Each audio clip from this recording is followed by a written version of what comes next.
দেখো আজকে বরকি এনেছে আতা ফল, বললো এটা নাকি খাওয়া ভালো, তো আমিও ট্রাই করতে যাচ্ছি। অ্যাকচুয়ালি এর আগে খেয়েছি কিন্তু এটা একটু অন্যরকম লাগছিল, তো তোদেরকে বলছি কেমন লাগে খেতে। বাবা খাবি তুই? হ্যাঁ। কেমন বলতো? এক্সাইটেড খাওয়ার জন্য। তাই না? আচ্ছা চলো দেখি কেমন। তো এই দেখো ভেতরটা এরকম, জানি না এটা পাকা না কাঁচা।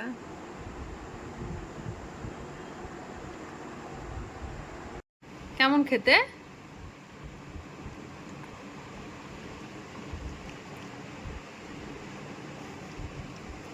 দেখো এর ভিতরে বিচি বিচি আছে, তো আমি একটু খেলাম, ভালোই খেতে। মনে হয় পাকলে আরো টেস্ট হবে জিনিসটা, কিন্তু ভালোই খেতে।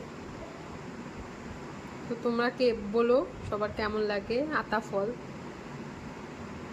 তো আমার তো মোটামুটি ভালোই লাগলো।